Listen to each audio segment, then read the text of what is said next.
me is, what type of content should they post? So I made a list of a bunch of different ideas for you to spread out through the course of a week. Memes and quotes. Memes and quotes are very useful because you can tell if it's going to get engagement from other pages first.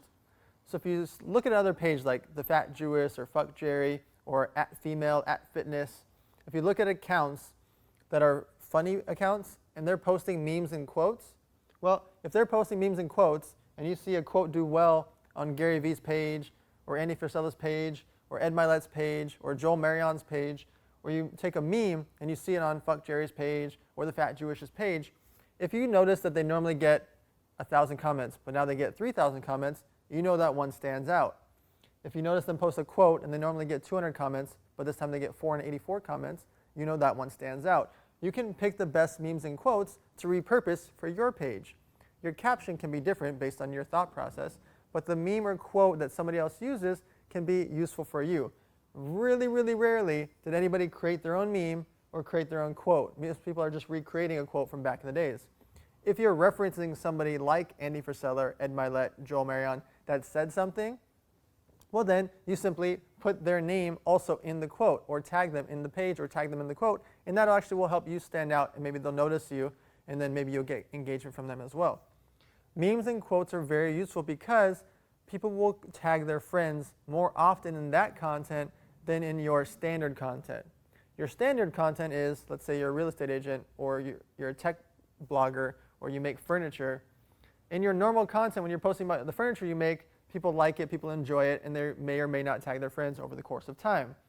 If in the middle of that you post a meme about furniture or fitness or funny or something that's happening in current events, the person, let's say myself as a follower of you, I'm much more likely to tag my friends in that meme or quote because it's relatable to them, where your furniture that you post about normally is not really relatable to them.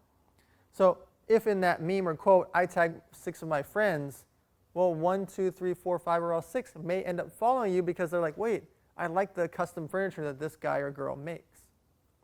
So the other thing about memes and quotes is you can just delete them the next morning. So you can get the use out of them, the value out of them on Monday, and then Tuesday morning when you wake up and you post something else, delete the old post because most of the engagement happens in the first 4 hours, and definitely all of it has happened by the end of that night. That helps keep your page clean. So your page isn't like furniture, furniture, fitness, meme, meme, quote, furniture, fitness, meme, meme, quote.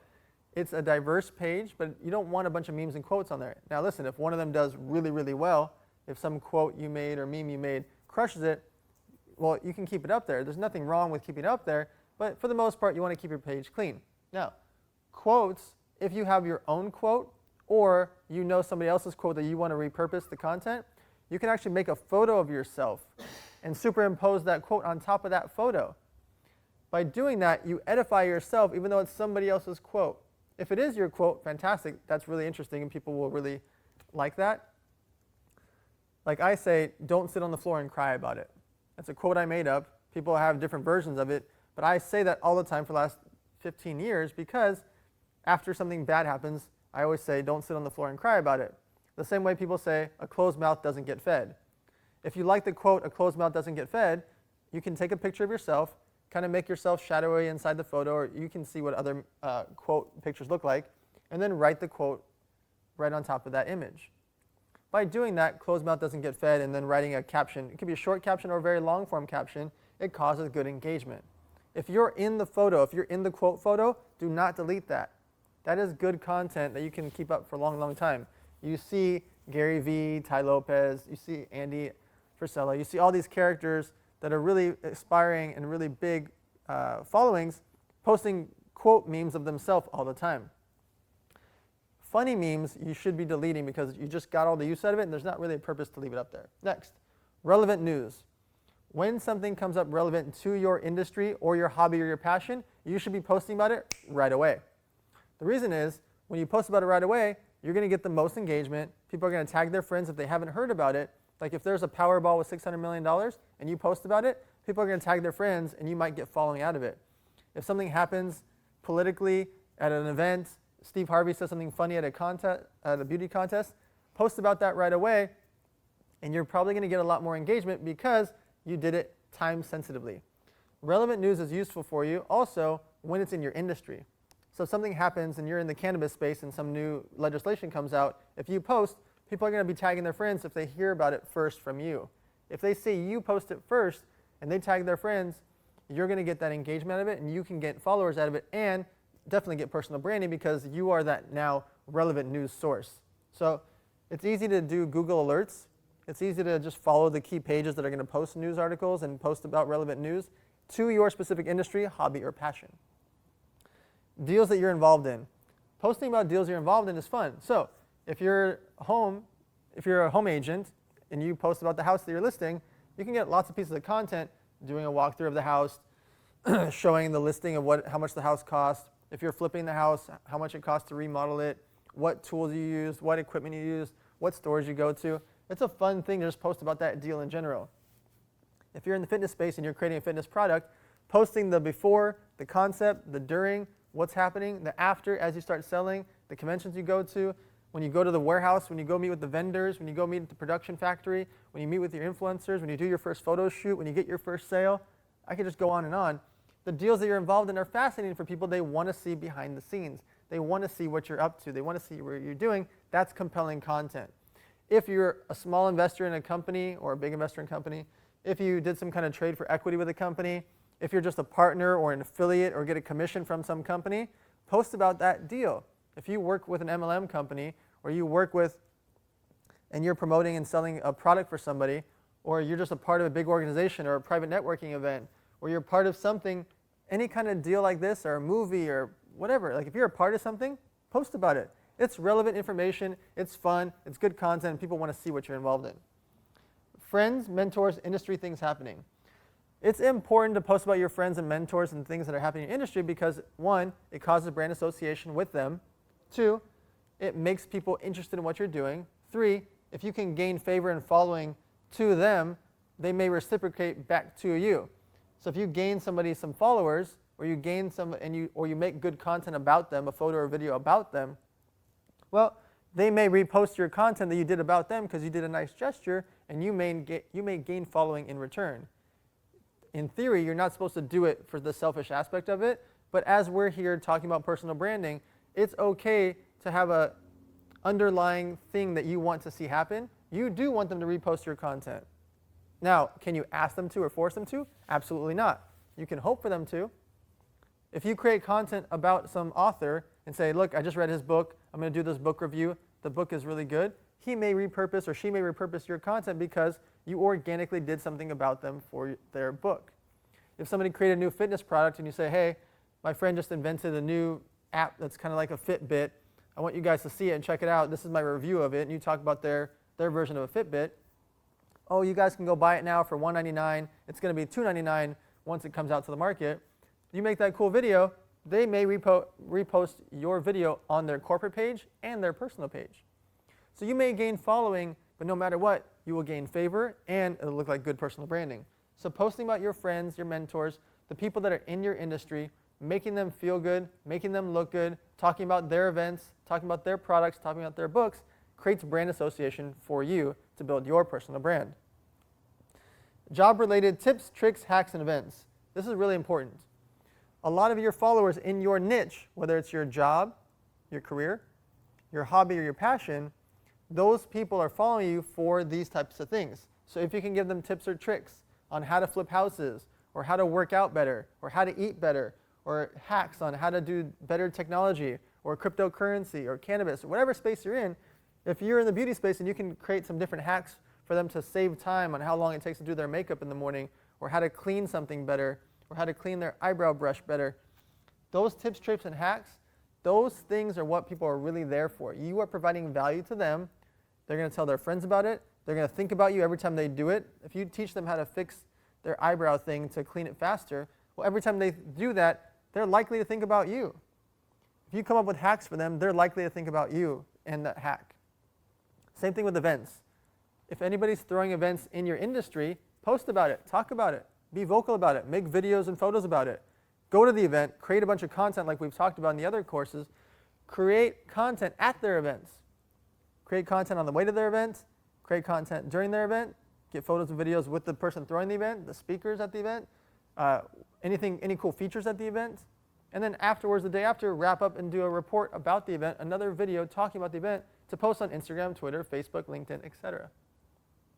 By doing these tips, tricks, hacks, and going to people's events and creating content about people's events, you're making yourself look like an industry expert because you are an industry expert. You're making yourself look like an authority and somebody that's cool that's going to these industry events because you are cool, you are going to these industry events. When you post about tips, tricks, and hacks, you look like you're smart, intuitive, you know different things because you are smart, intuitive, and know different things by doing research. Research, research, research, so that when you create this content, that's the type of content you should be posting. Asking a question or answering a question or a topic. This is very helpful, again, for the same concept that people are following you to learn from you. They want to gain value from you. They want to see what you do right or wrong. So by posing a question, they get to talk and have a voice, and you can respond to them in your comments across all the social media platforms. Or by answering a question or topic by saying, this is what you should do in the beauty space. This is what you should do in the fitness space. This is what you should do in the cryptocurrency space. By telling them something, by teaching them something, by talking about relevant news out there, by talking about relevant topics, by talking about new legislation, by talking about things that people don't normally know about, or hacks or insider secrets. By teaching people something, you're creating value, and that definitely elevates your personal brand. Infographics, photos, and videos. Infographics are fantastic because people that are following you for your specific niche, they really want to see what are the competitors doing. If you're in the fashion category and you can post infographics showing Fashion Nova sold this much, Pretty Little Thing sold this much, Forever 21 sold this much, Nasty Gal, Toby, BB, Charlotte Russe, these 7 brands sold XYZ millions and millions and billions of dollars worth of stuff. That's an interesting infographic for people that are following you that are in the fashion space. Even people that are not in the fashion space that might be, that's interesting. They might be fascinated by these fashion brands that are doing hundreds of millions of dollars in sales each. So infographics are really interesting no matter what space. Cryptocurrency, cannabis, beauty, fitness, real estate, all of them have different infographics. You can just simply go onto Google, search different infographics, and you can copy and paste them, create a picture with it. You can put yourself into it. You can superimpose yourself into it. You can watermark it so that people know to go follow you about it. Like, you can do so much with an infographic, and the photos, videos that go along with it, it causes you to become an expert. It causes you to be looked up as an authority. People are more inclined to want you to speak at their events. They're more inclined to ask you questions. They're more inclined to look up to you by creating these infographics, and then you can do videos about them. Let's say you posted the infographic with the 7 fashion brands doing hundreds of millions of dollars in sales. You can now make a 60-second video talking about that infographic, explaining the different brands on there, explaining how 1 or 2 of them are standing out amongst the rest and what they're doing right. That 60-second video now made you be able to create 2 or 3 pieces of content based off of 1. And lastly, events you're going to be attending, live updates from the events that you attend. This is important. Events are important. Whether you throw events, attend events, you want to be posting really relevant content about it. It's one of the best things that you can do because it makes you look good, it makes you an expert, it makes you authority, it makes you look cool. There's absolutely no negatives to it. When you're at these events, don't get wasted, don't get super drunk at these events. You're going there to create content. If you want to have 1 or 2 drinks and have fun, that's fine. But you don't want to go to these things and get sloppy drunk because you are building a personal brand. You don't want your personal brand to be known as the drunk guy or the drunk girl at the event. You do want to be fun, you want to be social, you want to be creating content, but you want to be industry brand related. So when you go to these events, make sure you do photos and videos outside the event, photos and videos inside the event with the core characters that are either throwing the event, performing at the event, speaking at the event. If there's any cool performances happening, like there's a fire breather, get photo or video of that. If there's a cool ice luge, get a video or photo of that. Create content inside the event, and then at the end of the event, do a wrap-up video. Talk about the event and how it worked. During the event also, post live on your Instagram stories, and you can live tweet as well. But don't make it take away from the event. Meaning, walk over to the restroom or walk outside or walk to a corner to post your content so you're not in the middle of the room just staring at your phone posting content. It's okay when your phone is out filming, and if you need to write your caption really quick, that's okay to post it. But don't sit there to do some long form Facebook caption in the middle of the event. You can do that later. So events are fantastic because you can create multitudes of content there. It makes you look good, and it is phantasmic on every different level. So when I say what type of content should you post, take a screenshot of this image right now, this video, memes and quotes, relevant news, deals you're involved in, friends and things that are happening, job-related tips, tricks, and hacks, ask a question or answer a question, infographics, make a video about it, go to events, go to lots and lots of events. Don't spend a bunch of money to go to events. Just be out there active in the scene. And all these things combined, this is way more than a week's worth of content, right? Because you only need to post once or twice a day. This is more than 7 things right here. So by just doing these things, being active, it'll feel less and less overwhelming to realize how many different types of pieces of content you can post in your own daily life.